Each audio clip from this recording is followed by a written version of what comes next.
I want to welcome you to our lunchtime open newsroom from the Good Information Project and the Journal. And if you have seen that poll, by the way, the question is, do you feel that you will have to learn new digital skills in your job or sector in the next 5 years? Yes, no, I don't know yet. That could cover a multitude. You could choose your answer. So I want to welcome you here. I'm Susan Daly. I'm the managing editor at Journal Media, and I'm joined today by an expert panel to look at the ambitions of Ireland and the EU in this new digital age, where there are opportunities and challenges, and yes, concerns about the digitalization of everything from education to business, from public services to the skills of workers across all sectors. And we have a highly informed panel who can give us insights into all of this. Let me introduce them. We have Deirdre Clune, who has been an MEP for Ireland South since 2014 and sits on the European Parliament's committees on internal market and consumer protection, as well as the Environment, Public Health and Food Safety Committee.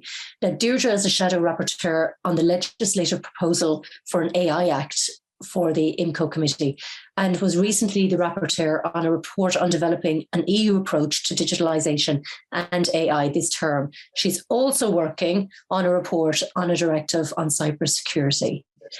We'd also like to welcome very heartily Sarah Riso, who's a research manager in the employment unit at Eurofound, working in the area of employment restructuring, digitalisation, and psychosocial risks, all areas of huge interest at the moment, and particularly what we're talking about today. And Eurofound, if you need to get more familiar with it, is a Dublin-based EU agency which provides information, advice and expertise for policymakers in the field of EU social policies. And last but absolutely not least is our Ian Curran, who's business reporter with us at The Journal. And he has been writing about and asking questions about the state's ambitious goals for a digital Ireland, what impact that might have on the economy, and what approaches are working and not working. Welcome to you all and to the audience for joining us for this lunchtime special. So I just want to explain as well before we go into our conversation that there is a chat or Q&A function at the bottom of your screen. Do feel free to leave questions there, because we do want to come to the audience towards the third part of this conversation before 2. If there are questions that haven't come up and you want answers or that you need more information on, we'll be very happy to help you with that. We have also done a poll ourselves with the polling company Ireland Thinks, which will be published as part of the Good Information Project later this week. And I want to kick things off with a sneak preview of one of the findings that we've had in that poll. Among the questions we asked was one that looked at what online activities people had adopted during the past 2 years that they plan to keep on beyond the pandemic. A third mentioned video calls that facilitate remote working or hybrid working. 1 in 10 could visualize engaging with cultural events online, which was a relatively new thing, I think, for a lot of people. And a fifth say that they will continue with regular online shopping. There was, however, a big gap in generational attitudes when you dive into that data. The remote work calls was really, really popular in over half of 18 to 34s, but dropped thereafter. And a similar story with online shopping. So very comfortable with that kind of activity. But then there was an anomaly where people over 65 were much more likely than any other age group to want to continue having social calls over online apps and messaging services, which shows at least a way that this group has adopted connectivity in a way that's very personal for them. So I kind of want to go to our panelists here, since that is what we're hearing, what's people's sentiment about. There is a future in online that is much more immediate for us, that we realize has become a big part of our lives going forward. And Deirdre, is that the same level of kind of attention to that the European Parliament, for example, is taking note of? Do they feel people are in a place for this transition, for this transformation? Well, I think certainly I probably would agree with a lot of the sentiments of your poll there. I think we'd understand it if you were to close your eyes and say, yes, that probably would be the reaction. Yeah, I mean, we've been catapulted into this space really for the pandemic, haven't we? I don't think we would have envisaged maybe before pandemic that we would have advanced so quickly in the use of technology. But to answer your question, I think it's very similar across Europe and the European Parliament. We hear about reactions to the online space and engaging. Certainly the working from home, or well, not necessarily working from home, but the hybrid format where you can have telecalls and Engage is really popular. And I think that's definitely here to stay. And the shopping online, I mean, it's been a huge leap, probably was coming anyway. But and I feel sorry for those with the retail presence, but I think we're probably going to talk about businesses and how important it is to be online. But that has advanced. Everything has advanced, and it's we are catching up. I would think for a lot of the things where we would probably feel there's gaps or we're behind, maybe in skills and equipment, connectivity, that type of thing.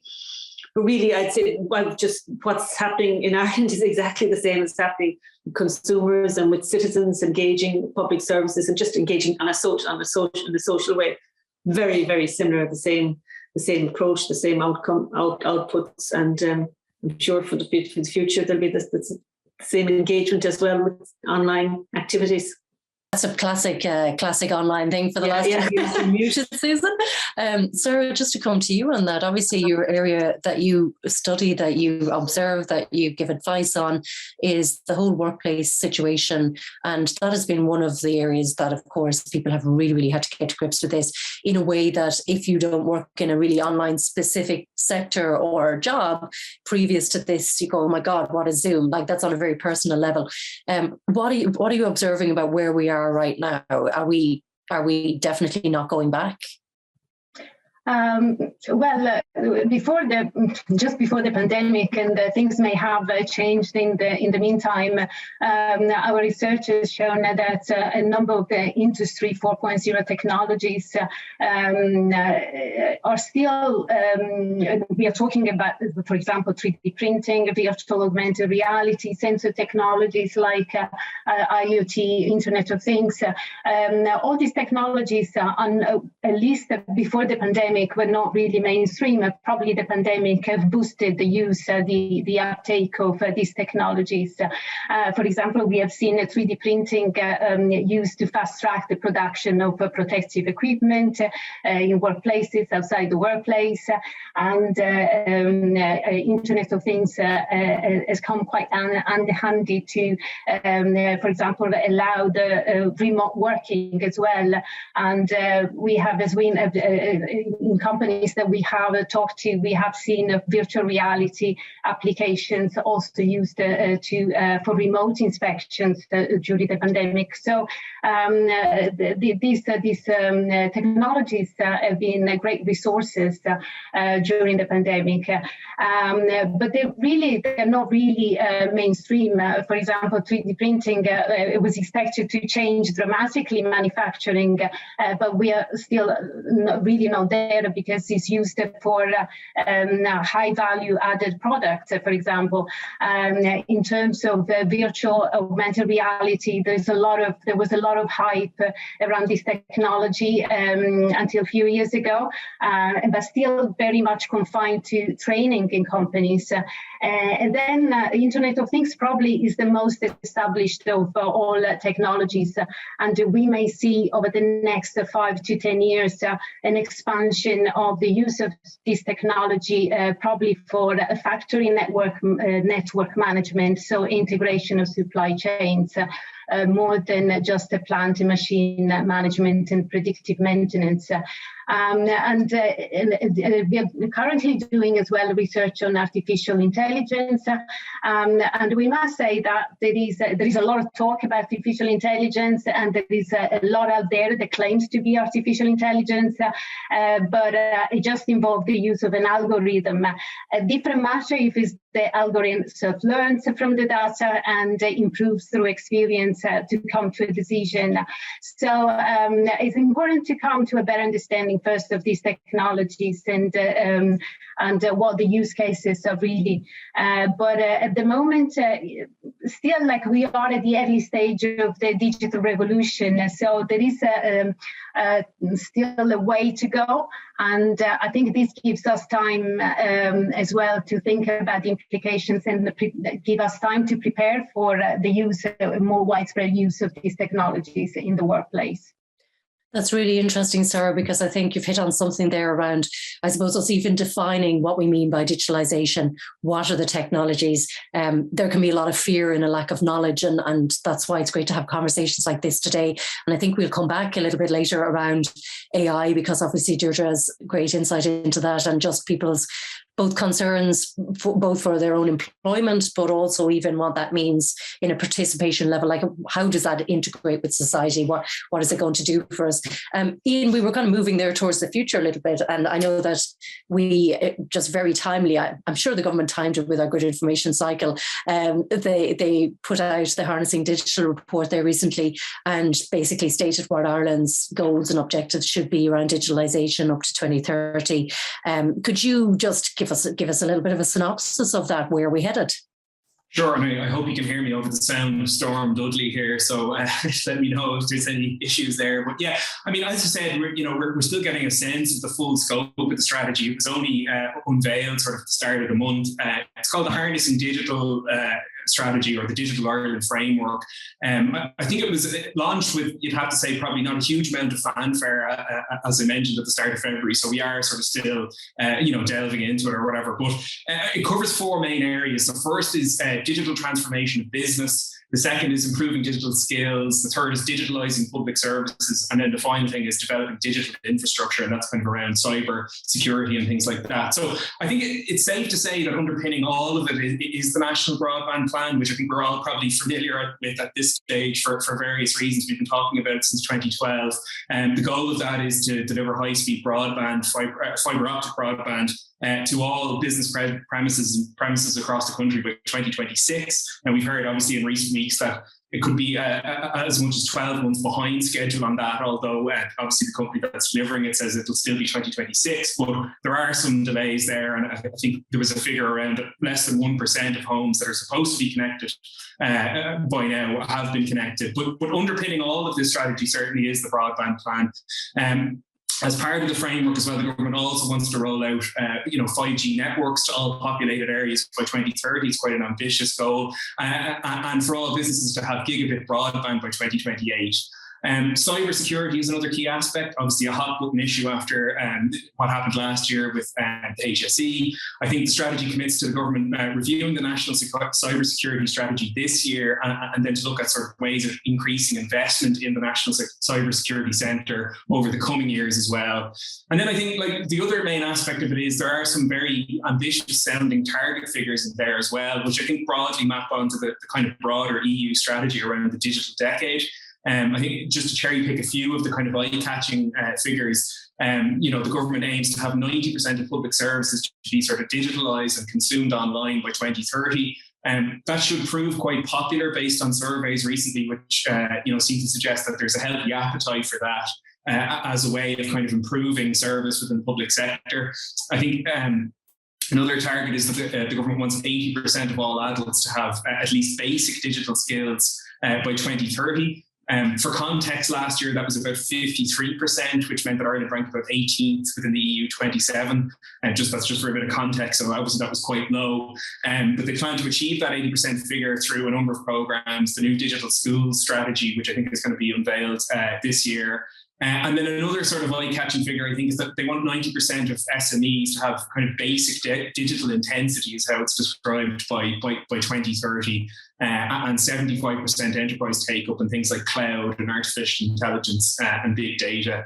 And that's being supported through various things like the 85 million euro digital transition fund, which is part of our allocation under the Recovery and Resilience Facility, which is part of the kind of next generation EU funds to kind of rebuild the European economy after the pandemic. So that's just a very high level overview, just to kind of cherry pick a few of the big things. Okay, Sarah, did you want to come in there? Did I see you put your hand up? Well, I did. But anyway, I think that this is a very ambitious strategy, and is very much in line with the EU's targets for digital transformation as well. And I think it's important as well to a little bit look at what we have learned from the recent experience with the pandemic. The whole society had gone digital for the duration of the pandemic, from education, public service delivery, to workplaces. So, for example, according to Eurofound e-survey in July 2020, 34% of EU employees are reported working from home exclusively. So COVID was a medical situation, but with many ramifications in all areas of our life. So has put to test our digital capabilities as citizens, workers, as businesses, and of course in terms of the infrastructure, the data infrastructure. So it's important as well to look at what we have gone through and put things into perspective and look at this strategy, also thinking about what we have gone through. Okay, and just some of the things you mentioned there around the pandemic, it's just a reminder to the people who are listening in that you may be hearing that and going, well, I have questions though about how that rolled out in the pandemic and whether, what issues there may have been that we need to tackle going forward. So any of your questions on that or anything else that comes to you during this conversation, please do go down to the Q&A section and put it in there, and we will take note of it and put it to the panel at the end. Deirdre, Sarah mentioned there that these very ambitious goals from Ireland in that are very aligned with what's happening in the EU. Would you say that is true? Oh, well, I'd say, yeah, exactly. I agree with what Ian has said. I mean, they have the EU Digital Decade that has the four areas, the skills, digital skills for citizens and for professionals as well. I mean, I think, and he's right. We don't do very well when it comes to digital skills of the general population. In fact, we're below EU average, which is only at 56% anyway. So that's not a great standard.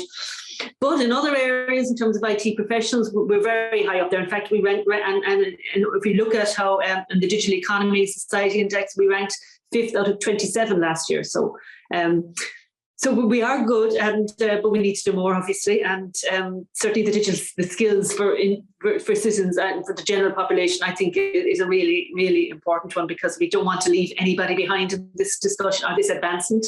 I mean, it's fine when you speak to people who understand it and who know it and who work with technology every day. But remember, for a lot of people, even for those in education that we've mentioned, and for those in the workplace that didn't have a lot of technology, and they've had a huge learning curve over the last 2 years, and we need to bring everybody with us. So I think it's important that one wouldn't be forgotten, and that's going to be embedded. And we hear about lifelong learning, and I'm thinking to bring everybody with us from the over 80s to the under 8s, and all in between. That has to happen if we're to advance the society. But I think, and the targets for e-government, absolutely, they reflect European targets. I mean, Europe wants to be 100%, or wants Europe to be 100% by 2030. I think the government's saying 90%. I mean, I think let's do it as we can, step by step. I mean, I've seen with e-passports, how valuable that has been. It's really successful. The COVID cert, getting that digitalized, the vaccine rollout, the appointments. I can point to lots of things now that most people are very, very familiar with returning tax online, motor tax online, all of that. They're the kind of things we talk about when we say we want e-government and we want public service to be available online. Health services as well, the whole healthcare area. We've had a big debate in the Parliament recently, just on cancer care and improving care for patients and giving them more information, making sure that their information is available to them digitally, and it's not just files going from one consultant or one doctor to the other, that they have it themselves and they control that information. So there's a lot in all of this, and I think what the government in their harnessing digital strategy announced at the beginning of this month is very much in line, reflects the EU priorities, and importantly, the funding, as Ian has mentioned, coming from the Rescue Fund. For the first time, Europe has borrowed money to distribute to member states. And Ireland is benefiting from that. But 20% of it has to be spent on digitalisation, 30% on greening, 37% on greening, 20% on digitalisation and advancing our economies. It's not to be a look back, it's looking forward and benefiting from the situation. The crisis isn't the wrong word, but from the flux situation that we're in at the moment, and harnessing that. And it'll be interesting to see if there's any sort of overlap between the spend in digitalization and also greening, because there was this whole sustainability thing as well about going digital, and whether, how is that being resourced? So, we should come back to that maybe as well. And also... Well, they're complementary, the two, I would think. Well, not complementary, but there's a lot of overlap there, obviously. There can be overlap. So then there can be challenges to that. We'll say if a lot of stuff was going into the cloud and we're talking data centers, that brings its own conversation as well. And just in terms of people's concerns, as well as, like, it sounds like a very cohesive idea, and the idea of the health data makes sense in a lot of ways. But then you mentioned earlier people's fear around something which may or may not be related, but the idea that we could be hacked, or you put your information somewhere, it is controlled by you, but it's also making it available to more people.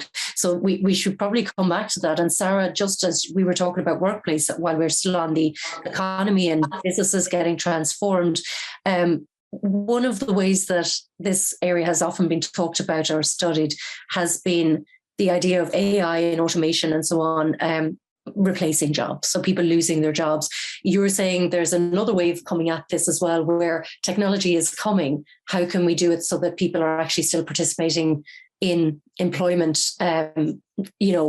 alongside it, not removed because of it? In our research on digitization, we have seen technologies having a profound impact on tasks, particularly in the case of the technology, pervasive technology like the Internet of Things, where digital where machines and devices are connected to each other through the internet, and process, transmit, encode, and process a lot of information, a lot of data in real time. And what we have seen is actually that the tasks that are most impacted are manual tasks. So these are they become increasingly digitized and automated. And instead we see that they tend to be replaced by more supervisory, control, coordination, planning, managerial tasks, and of course analytical tasks. For some job profiles, for example, tasks may become more complex. It requires the interpretation of data from different sources of information. So we see an increase in the demand for a highly trained personnel, for example, in 3D design, data analysis, software programming. But at the same time, we see as well limited possibility of, for example, in-house training for the low-skilled employees who are most impacted, and as well they are most vulnerable in all these. So we advocate for retraining, upskilling of blue-collar workers. This retraining and this upskilling should be really take center stage in the company's digitization strategy. But unfortunately, it's not the case. The provision of formal training is not really a standard practice, and often happens on a one-off basis, not as an ongoing process. And just at the time of when the technology is deployed in the workplace. And we have asked the companies, what is the most, the company that we have investigated, what is the most important thing for a successful digital transition? And many interviewees in our case studies at least said there is earlier and broader access to training in digital skills. So beyond training and upskilling schemes for adults, I think that the way that you ensure not to leave anyone really behind is through a good early education.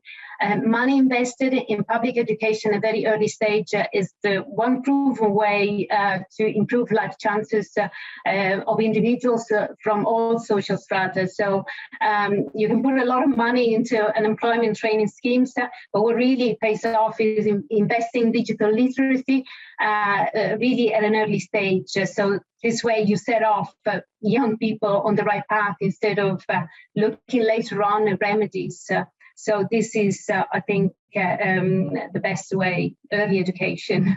Okay, and Deirdre, you were talking about the funding, and it's quite significant what Europe is putting towards this to try and bring all states along and their citizens at the same time. And Sarah's point there around it, it isn't just, I suppose, upskilling in the workplace at the actual moment. There's also the run-in. Can you see that sort of overlap or that conversation happening between different departments, different committees? Well, yeah, absolutely. I mean, absolutely, we have to upskill society, and digital skills are so important, and digital understanding. And I agree with her. It's right. It has to be embedded in our education system. And that's absolutely the case. And that's part of the strategy, actually, that the government announced this month. They acknowledged that. And I suppose, well, there's only going to have both. You're going to have upskilling of individuals that are left behind right now today, who are maybe in their 30s, 40s, who don't have the skills necessary for today's working world. So we were going to have to do both. And I mean, that's what it's about. And there's various streams of funding that coming from the EU if the government wants to use them. Number one, if there's a change, the European Globalisation Fund, if people have been left behind because of changes globally in terms of their industry, we've had a lot of that's dedicated to those particular individuals. Digital skills funds, social funds, Horizon Europe. That research program supports individuals in research and in upskilling. So there are many programs there. It's going to have to be part of it. We're going to have to equip people, not just tell them this is it, this is the way forward. And who, I know you've a poll running, and we have a poll running. Do you expect skills, to change in the next 5 years? The digital skills you need. I mean, of course, I would expect the way technology has advanced in the last 12 months, the last 5 years, we're always going to have to be ready to move and not stand still and recognize that things change all the time. So upskilling and embedded in our education. And that'll mean teachers as well. And whenever you have a new crop of teachers who are more skilled than the previous. So yeah, technology in education has been a huge thing, and I know that there's there's a master's available on it now, and I've seen Ireland. I've seen a particular group of kind of educators taking the role on that, which is really amazing. And Sarah, when there's mention of financial supports and various funding and so on, like on the very practical level, if somebody owns a business or you're an employer, is there enough awareness though around how to access that? I mean, that's the sort of trickle down that needs to be happening straight away, I imagine. Yeah, there is a lot of support out there, programs and funding programs that Deidre mentioned earlier. But there is a limited awareness, unfortunately. And this is what we found out in our research of most of the companies that we interviewed said that they went through the digital transformation, they embarked on this digital transformation journey, basically without the help of any grant. And they were not aware, even they didn't avail of any public support scheme, and they were not even aware of them. And is essential the support of local innovation centres, for example, particularly for small companies to access funding.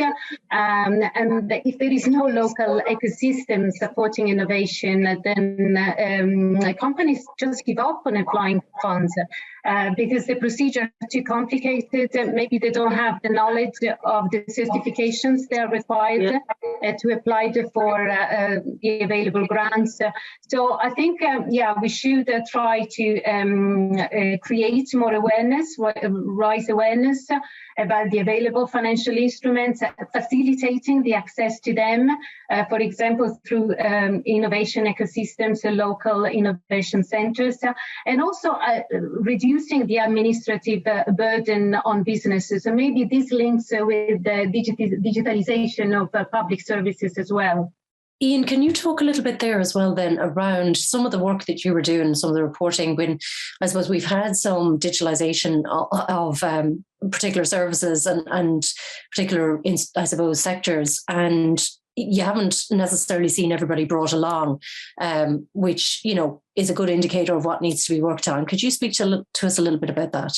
Yeah, I suppose, about this question about, who gets left behind or who potentially could get left behind. I mean, there are three ways you can look at it, three lenses you can look at it through. And obviously Sarah has talked about the perspective of workers there. And I don't think there's anybody who deny that, digital transformation has the potential to be hugely disruptive, in terms of job losses, but also in terms of the way people actually work. And I think it was 2018 or 2019, the expert group on future skills in Ireland estimated that 1 in 3 jobs were at a high risk of being disrupted by digital transformation.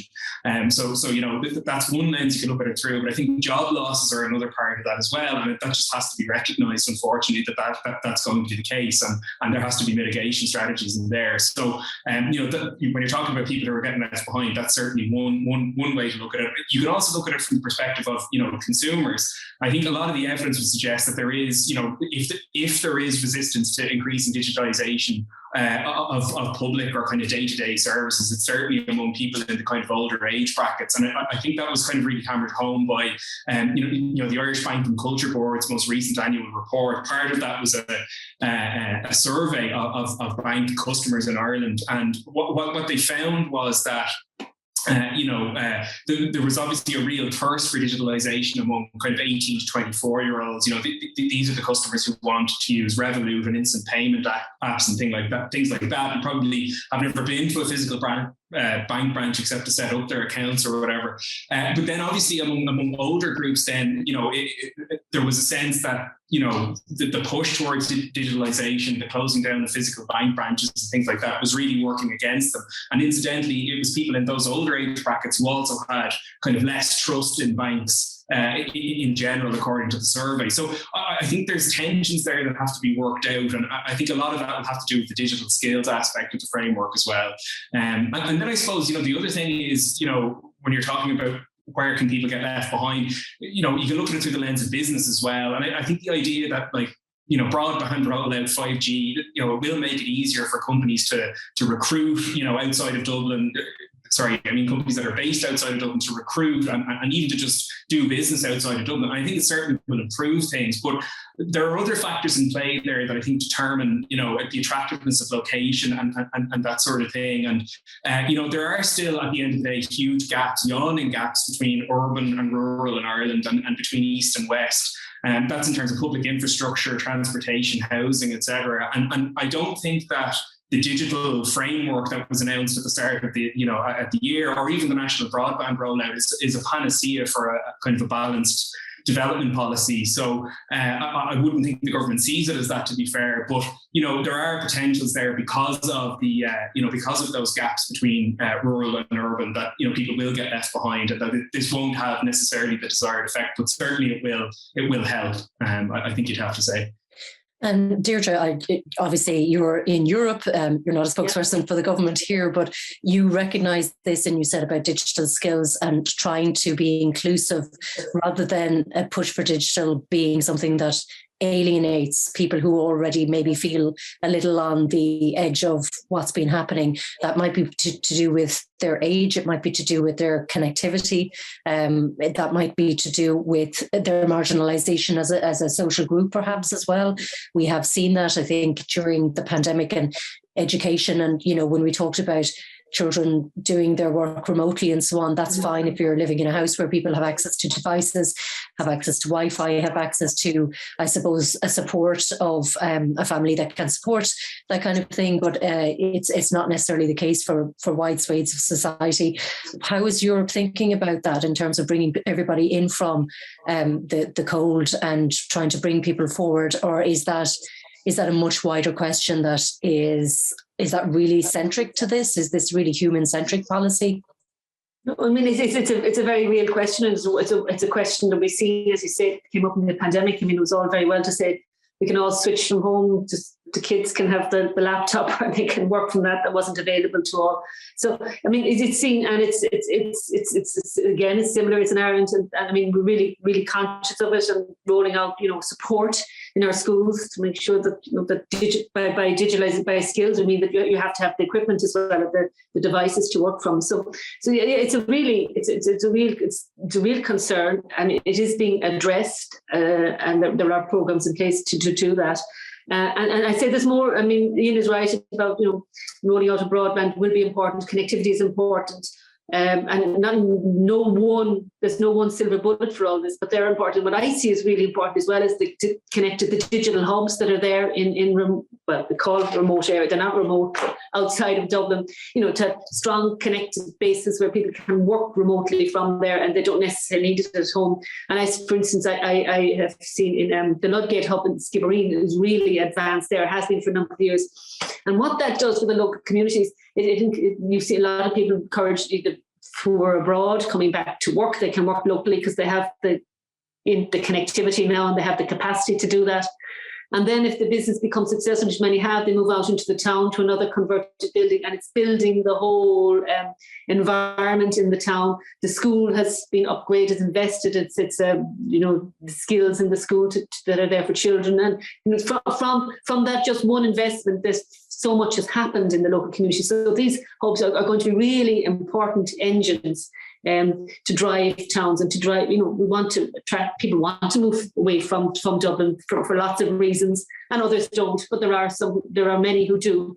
And I think, there's a strong emphasis from a development plan as well in terms of providing not just internet connectivity, but road transport and road connections and that to make it easier. So it's all, there are a number of policies that are converging on one thing, and that is just to bring Ireland to connect us, to make us more connected as a nation. But also I see it from small businesses' point of view, the value of being able to trade across Europe. And that is that's what digitalization has done. Having an internet presence and being able to trade online is really invaluable for a small country like Europe that is disconnected in many ways because we're not physically present in the centre of Europe. But I think that's an aspect that we don't focus on enough, and how important it has been for us, the digital connectivity, particularly when it comes to small businesses trading online, providing e-services or products, whatever. It's been really invaluable, and we need to just support that with investment in our regions. Is that borne out in, I know that you had written the morning memo for us this morning on the Journal, your business newsletter, and you were talking about CSO figures and the results of trading and exports and so on. So, is it fair to say that, the online situation has helped, particularly with all sorts of complicating factors here around Brexit and borders and so on as well? Certainly, IT and pharmaceuticals are responsible for, the lion's share of Irish exports over the last couple of years. And what I mean by that is that, there are two sectors that have really boomed. So absolutely, Ireland's connection to IT companies and exports from those companies to the rest of Europe, to America and so on have been, absolutely crucial, both to the export figures and headline growth as well. They've really driven headline growth. Ireland is one of the highest growth countries in Europe throughout the course of the pandemic, and really has kind of beaten trends because of that. But then their economists would say that's why we can't really trust the headline GDP figures anymore, because they're so distorted by these large multinationals, particularly in pharmaceuticals, particularly in IT. So yeah, absolutely, they're captured in those figures, and they make up a huge portion of them. Yeah. Okay, I've closed the poll there, everybody, because everybody has voted in it. So well done. We'll come back to that in about 7 minutes or so, and we'll do a few questions for the audience. I think it's kind of really important for us to turn a little bit to we talked about the human focus there. And Deirdre, I want to come to Sarah on something, but just before I do, just on the AI directive that you've been working on, can you explain to us what the approach is to that? Because AI is at one point felt like a very futuristic term for us to even think about. Now we think about it a lot, and it's not always in a positive way. What is being done to, I suppose, make people feel like their employment has been ring-fenced, or that we're not being, I suppose, pushed out of the way as citizens by automation? And I know Sarah had a good definition of it there. It's not algorithms, could you tell us, just expand a little bit on what the AI directive and act is for us? Well, a little bit as best I can. It's an AI directive, artificial intelligence directive. It's the first time there's been an attempt worldwide to put some sort of control is the wrong word. Yeah, some sort of regulation in place to control, to define it. artificial intelligence, it's everywhere at the moment. You know, it's in, as Sarah has outlined there, where it's at. But it hasn't happened before. Now what Europe is proposing to do, and it's in front of the Parliament at the moment, we're dealing with it, looking at addressing. Number one, I suppose, the two things. We want to build trust with AI, because it's here to stay. It's not going away. It's advancing. Build human trust in that, and make sure that there's human oversight, transparency when it comes to algorithms, that you would know if you're dealing with if a decision has been taken or made about you through artificial or with artificial intelligence. That type of an approach. So human-centric, human oversight to build trust. I think that's really important. And then to approach it in terms of risks-based. I mean, for instance, maybe in the employment area that Sarah would be familiar with, that risk, that there is a high risk there in terms of recruitment, that or in healthcare, there can be risk in terms of decisions taken by surgeons based on artificial intelligence. But at the same time, the information provided through artificial intelligence, or the solutions provided, can be very beneficial, because they're using such huge data or amount of data that they can have a much better outcome than a human trying to make a decision based on files in front of them. So they're trying to balance the risks, build human trust, and at the same time allow it to progress and to flourish and to encourage innovation in this area, because we have a lot of people working on it, and it's important that we would have a European industry and an Irish industry in this area. So basically it's a risk-based approach, identifying where the risks are. In terms of those risks, there will be a European oversight, an Irish oversight, feeding into a European oversight board. And that's basically the approach that the proposals from the Commission is going through the Parliament, for really trustworthy human oversight and risk-based approach, and all designed to encourage trust. Trust. And Sarah, develop trust rather than encourage it. Yeah. Okay. Well, there may be a little bit of both, I suppose, in terms of, you know, where the starting point is for some people. And Sarah, we talked about whether we're pushing for a digital first economy, or, you know, digital first future. Is that the right phrase? Even is it digital first? Is it ethics first? Is it human first? Is it ethical look at technology? How do you feel about it?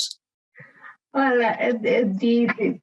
in 2015, the digital single market strategy was adopted, and the European Commission very much highlighted the role of the digital technologies for sustainable growth, economic growth.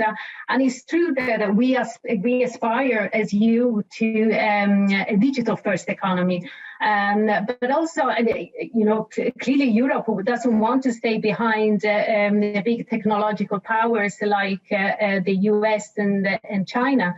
But if we look at the official statements, all the policy developments, the recent policy developments, it's also apparent that there is a willingness to take a different approach to technologies than in the US and China. An approach that doesn't compromise European values, fundamental rights. So you mentioned the human-centric approach to technologies, and this is whether AI or other technologies, and this is very important, and this is again is quite recurrent in all policy statements at EU level, and we see as well that is coming into the national debates.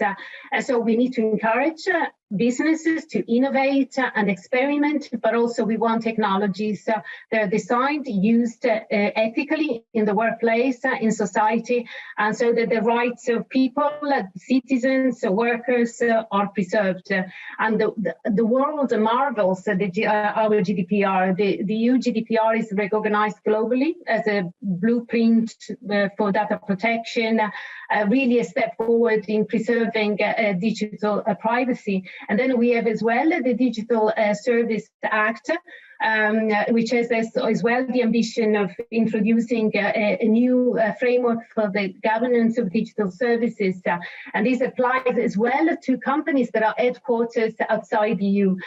So it's an important step forward. This will impose rules to platforms, make them accountable for the content, for the algorithm, and in a way to open that box, the black box. And so possibly this, hopefully this will shift a bit the balance of power more towards you residents and you citizens. And then we have the most debated draft regulation on AI that will ban the most controversial uses of AI. So all these regulatory efforts, I think, they prove a commitment to an ethical first approach to technologies, not just the digital first economy, because after all, what we want a human economy in the first place. So an economy that protects really the rights of EU citizens and residents.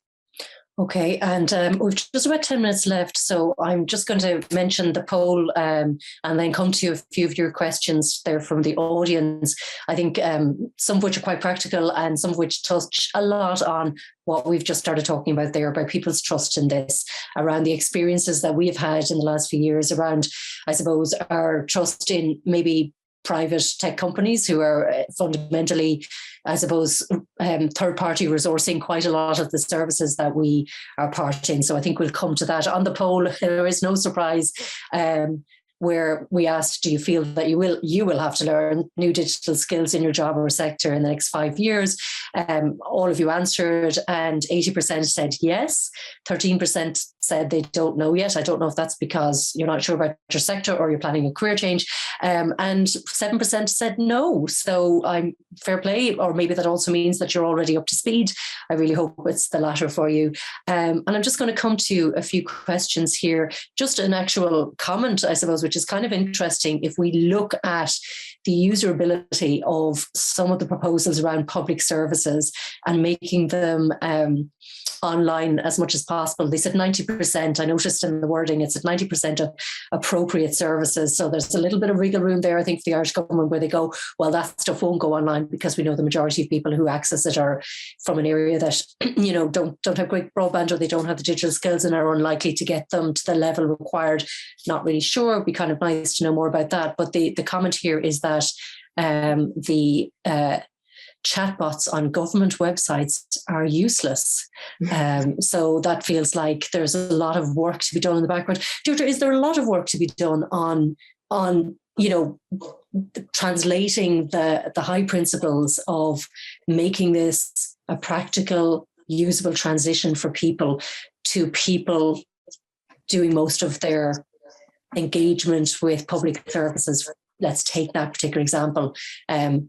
Within 5 to 10 years that we are doing all of that stuff. Are you optimistic about it, or do you understand the challenges there? Do we actually have a lot to catch up on to have that system in place for people where they're not put off by the difficulty of it? We mentioned the vaccine rollout and so on, which absolutely the uptake was great, wasn't without its hiccups, obviously an emergency situation, but there were significant issues for people sometimes in terms of registering or getting multiple appointments or not being able to cancel an appointment, that kind of thing. Yeah. Yeah, there was. And I suppose I know I mentioned it as positive, but I said it was an emergency situation. I think, if from every individual they're going to engage with public services on a needs basis, whether it's for your passport, whether it's for your social security number, whether it's for your whether you're engaging with regard to health service regarding appointments. I'm very confident that it can be done. I mean, we think it's been demonstrated how well things are going. I mentioned passports, and I know there was a lot of concern about passports and people found they're out of date, and actually renewing your old paper passport and putting in the package and to the post with on post took a long time. But in fact, if you did it, those that were getting the passport cards online, it happened almost overnight. So I think we have some very good services. But there's always room for improvement. But I'm very confident that we can do it with some very good track records and examples that we can point to there. And again, it goes back to the conversation we've had. It's about giving people confidence that they can do it, that they can apply online. And I suppose in some cases they will absolutely need support. And that has to be built into it too. And in terms of one of your comments there was about the chat box and how difficult it was. So, I mean, I think to answer your question, I'm confident that we can do it. I'm confident we can bring people with us, with recognizing that there are those who need support, and absolutely it will always need support. And is the resourcing built in then, Deirdre, to that? The resources that are being spent on this is not just like creating the online pathway, but all of the support and education.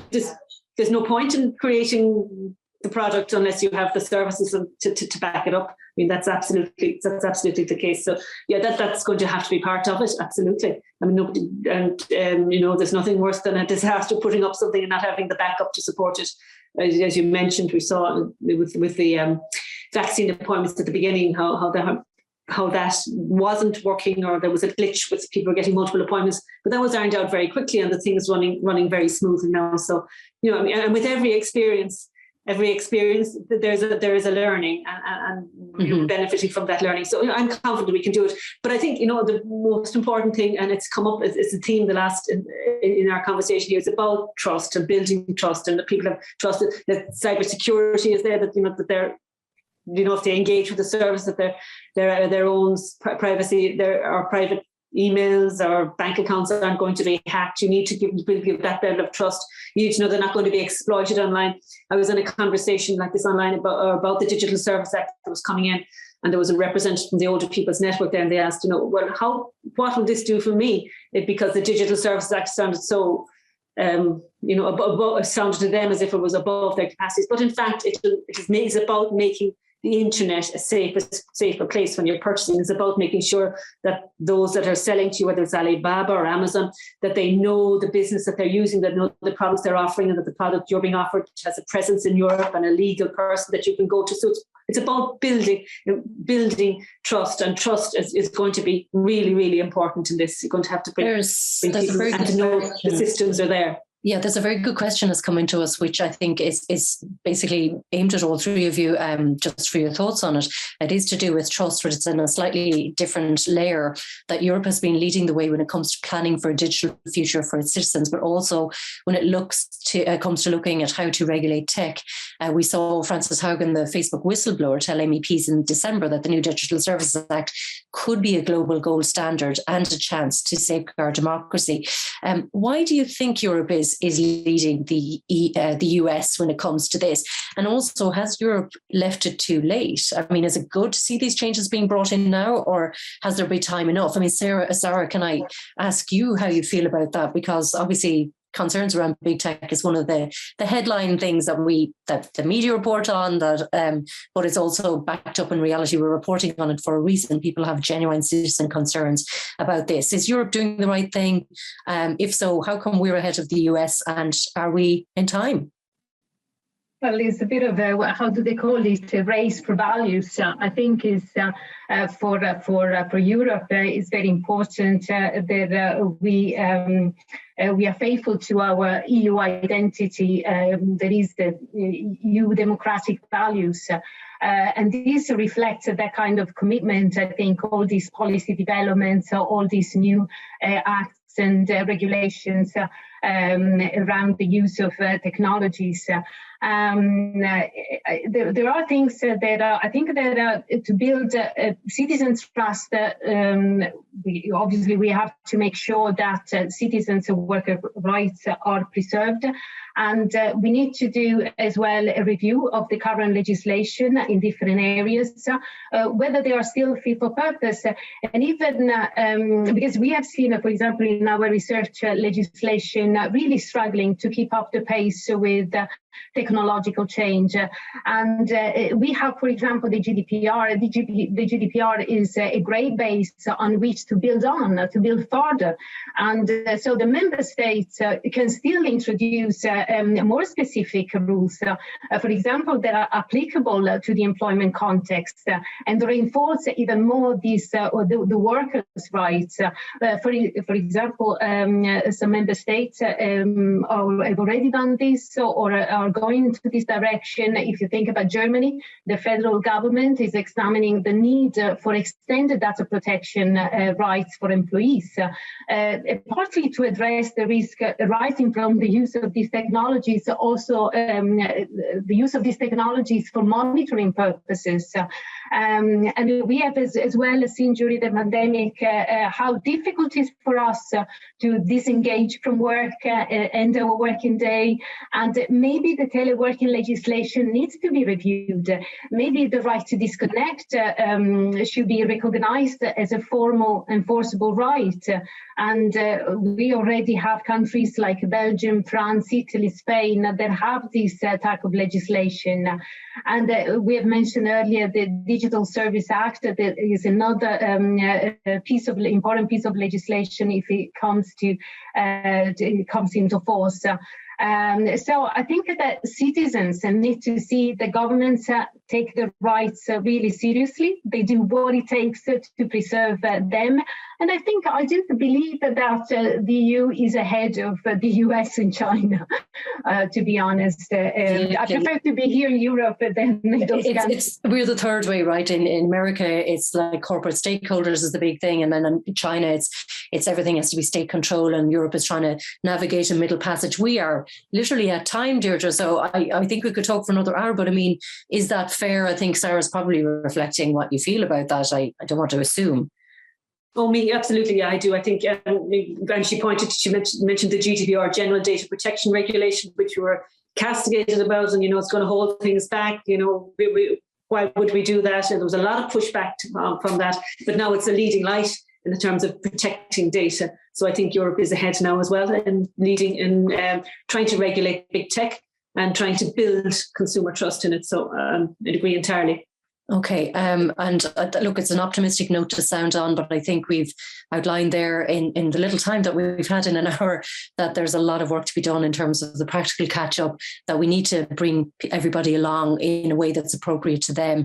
And the funding has to be there, and the EU has to support then. I mean, Sarah's point around individual states copper fastening or improving their own legislation if there are things that work better for their particular state. I think that's kind of important as well. And I need to just mention that the person who said about the chatbots on government websites are useless came back though to say, to be fair, excellent experience of passport renewal online, and got it within 34 hours. So we got something right there. That's good to see, good to know, especially as I will be now renewing the passports of all my family. So good to hear. And I would just want to say a very hearty thank you to our panellists, Deirdre Clune, MEP, Sarah Riso of Eurofound, and our business reporter Ian Curran for being here. Sorry for not giving you a last word, Ian. You can tell me later on the phone. And thanks to our audience for spending their lunchtime with us.